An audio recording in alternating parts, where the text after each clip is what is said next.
اور اگر یہ یقین نہیں ہے کہ امام اس کیفیت میں ہے یا جلدی امام نماز پڑھانے والا ہے، تو جب تک آپ 2 سنت ادا کریں گے جماعت نکل جائے گی، تو ان 2 سنتوں میں مشغول ہونا وہ ضروری نہیں ہے، بلکہ جماعت کے ساتھ شامل ہونا ضروری ہے۔ اسی طرح جب ہم مسجد میں داخل ہوتے ہیں، جماعت کھڑی ہوتی ہے، تو بعض اوقات لوگ جو ہے وہ وضو کرنے میں مشغول ہو جاتے ہیں، اور وضو کرتے ہوئے باتیں کرتے ہوئے وہ جو جماعت کا وقت ہے وہ نکل جاتا ہے۔ جبکہ اگر جماعت کھڑی ہے تو ہمیں جتنی جلدی ممکن ہو سکے اس جماعت کے ساتھ شامل ہونا چاہیے۔ اس کے لیے ضروری ہے کہ اگر وقت نہ بچنے والا ہو، امام جو ہے وہ جماعت ختم کرنے کے قریب ہے، تو انسان صرف جلدی میں اپنے ہاتھ، اپنا چہرہ، اپنے بازو اور اپنے پاؤں جو ہے یہ دھو لے، سر کا مسح کر لے، باقی جو وضو کی سنتیں ہیں، مستحبات ہیں، ان کو چھوڑ دے اور جلدی سے وضو کر کے جماعت کے ساتھ شامل ہو جائے۔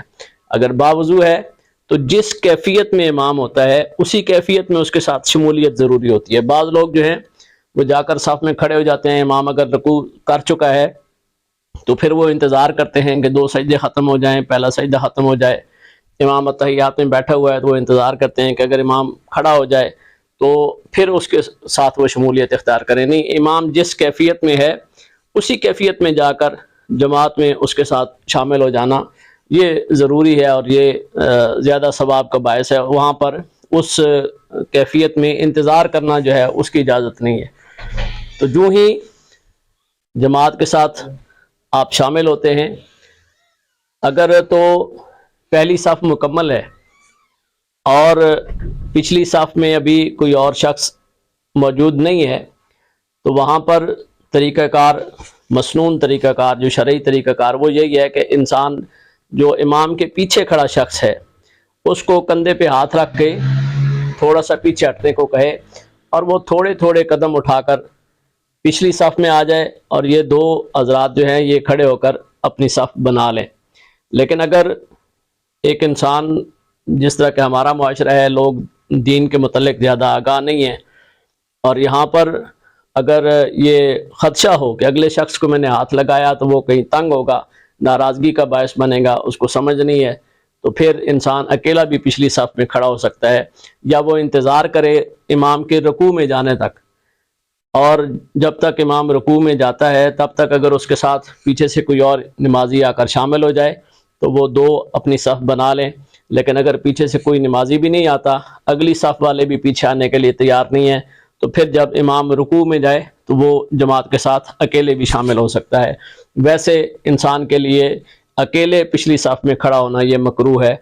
اس کو کوئی نہ کوئی شخص ساتھ لے کر 2 بندوں کی جو ہے وہ صف بنانی ضروری ہے۔ صف کی ترتیب بھی جماعت کے لیے جو علماء نے بیان کی ہے وہ یہی ہے کہ امام کے پیچھے ایک شخص کھڑا ہو، پھر ایک شخص اس کے دائیں طرف کھڑا ہو، پھر ایک شخص بائیں طرف کھڑا ہو، یوں الگ ترتیب دائیں اور بائیں نمازی کھڑے ہوتے جائیں تاکہ دونوں اطراف جو ہیں وہ برابر ہوں۔ یہ کہا جاتا ہے کہ دائیں صف طرف جو ہے وہ کھڑے ہونے والے کو زیادہ ثواب ملتا ہے۔ یہ درست ہے کہ رسول اللہ صلی اللہ علیہ وسلم نے ہمیشہ دائیں عمل کو پسند فرمایا ہے۔ ہر اچھے عمل میں دائیں طرف سے کنگھی کرنی، دائیں طرف سے کپڑا پہننا، جو بھی معاملہ ہے، دانت صاف کرنے ہیں، مسواک کرنی ہے تو اس میں بھی دائیں طرف سے معاملہ شروع کرنا۔ رسول اللہ صلی اللہ علیہ وسلم نے جوتی پہننی ہے تو آپ صلی اللہ علیہ وسلم دایاں پاؤں پہلے پہنتے تھے، جب اتارنی ہوتی تو بایاں قدم پہلے باہر نکالتے اور پھر دایاں قدم باہر نکالتے۔ تو یوں ہر معاملے میں دائیں طرف کو آپ صلی اللہ علیہ وسلم نے پسند فرمایا ہے۔ لیکن یہ نہیں ہے کہ دائیں طرف اگر 10 افراد کھڑے ہیں اور بائیں طرف جو ہے وہ 3 یا 4 افراد کھڑے ہو جائیں، یہ کہیں کہ ہمیں زیادہ ثواب جو ہے وہ دائیں طرف کھڑے ہو کر ہی ملے گا۔ ایسی صورت میں جب کہ دائیں طرف زیادہ لوگ کھڑے ہوں تو ان کے ساتھ کھڑا ہونا یہ بھی مکروہ ہے۔ صف کی جو ترتیب ہے وہ دونوں اطراف میں برابر ہونی چاہیے۔ اگر اس طرف زیادہ لوگ ہیں اور جو شخص جو ہے وہ صف کی ترتیب کے لیے بائیں طرف آ کے کھڑا ہوتا ہے تو اس کو بھی زیادہ ثواب ملے گا۔ اس لیے یہ ترتیب جو ہے یہ ذہن میں رکھنی چاہیے جب بھی کوئی مقتدی جو ہے وہ جماعت کے ساتھ شامل ہوتا ہے، کہ صف برابر ہو کیونکہ رسول اللہ صلی اللہ علیہ وسلم نے فرمایا کہ صف کی برابری بھی تمہاری نماز میں تمہاری جماعت کا حصہ ہے۔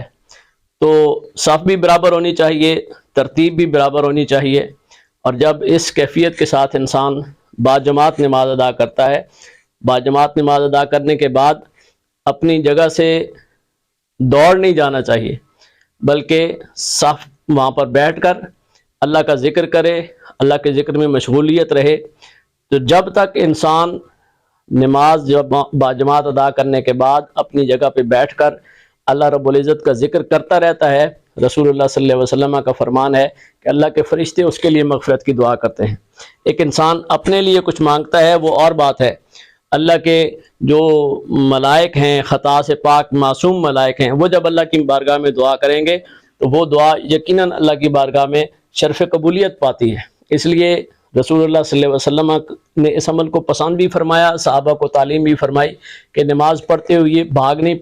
پڑھنا چاہیے، بلکہ نماز پڑھتے ہوئے بیٹھیں، اللہ کا ذکر کریں، تاکہ وہ فرشتے جو ہیں وہ اللہ کی جناب میں مغفرت اور رحمت کی دعا کریں، اور بندہ باجماعت نماز ادا کرنے کے ساتھ بھی اللہ کی رحمتوں کو لوٹتا ہے۔ جب وہ مسجد کی طرف چل کر آتا ہے، مسجد سے واپس لوٹ کر جاتا ہے، ہر قدم پہ نیکی ملتی ہے، ہر قدم پہ گناہ معاف ہوتا ہے،